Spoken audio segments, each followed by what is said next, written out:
Alpha given है 3 sine inverse 6/11, beta given है 3 cos inverse 4/9। तो आपको अल्फा बीटा के बारे में गेस करना है, क्योंकि आपके पास देखिए 4 ऑप्शन है, more than one option correct हो सकते हैं इस क्वेश्चन में। आप देखिए ध्यान से, साइन इनवर्स 6/11, जो 6/11 वैल्यू है, अगर ये वैल्यू 6/12 होती तो हमें इसकी वैल्यू पता थी, क्योंकि ये बेसिकली क्या लिखा था, ये आपका लिखा हुआ था 1/2। जो 6/11 होता है वो 6/12 से ग्रेटर होता है। तो sine inverse 6/11 greater than sine inverse 6/12। जरा 3 से मल्टीप्लाई कर दीजिए, तो 3 times sine inverse 6/11 is greater than 3 times sine inverse 6/12 क्या होता है, 1/2। साइन इनवर्स हाफ क्या होता है, पाई/6। अल्फा ग्रेटर देन पाई/2। इस रिजल्ट को ध्यान रखिएगा। तो अल्फा ग्रेटर देन पाई/2 का मतलब होगा कॉस अल्फा जो है आपका निगेटिव होगा, क्योंकि अल्फा आपका सेकेंड क्वाड्रेंट पहुंच गया। ठीक, अच्छा आगे देखते हैं। अब बात आती है बीटा की। ठीक, जरा बीटा में ध्यान लगाते हैं।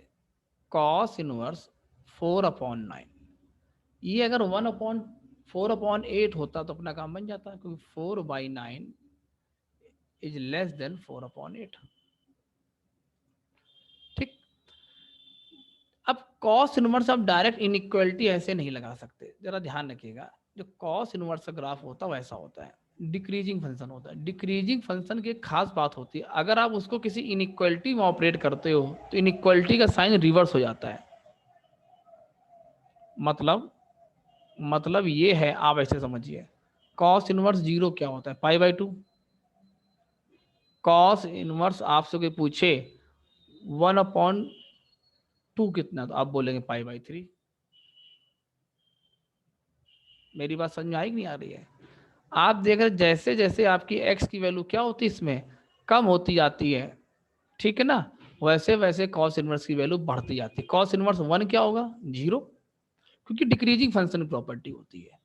तो यहां से हम कह सकते हैं cos inverse 4/9 is greater than cos inverse 4/8, मतलब 1/2। 3 से कर दो मल्टीप्लाई, तो 3 टाइम्स कॉस इनवर्स 4/9। हाँ जी, कॉस इनवर्स 1/2 क्या होता है, पाई/3। तो 3 × पाई/3 में जो बीटा होगा वो ग्रेटर देन पाई होगा, मतलब बीटा आपका थर्ड क्वाड्रेंट पहुंच गया। तो साइन बीटा आपका नेगेटिव हो जाएगा, बिल्कुल सही बात है। कॉस बीटा पॉजिटिव नहीं। अल्फा प्लस बीटा देखो भाई, अल्फा आपका पाई/2 से बड़ा है, बीटा आपका पाई से बड़ा है, तो अल्फा प्लस बीटा क्या बन जाएगा, पाई प्लस पाई/2, मतलब 3 पाई/2। कहाँ पहुंच गया, फोर्थ क्वाड्रेंट। फोर्थ में कॉस कैसा होता है, पॉजिटिव होता है।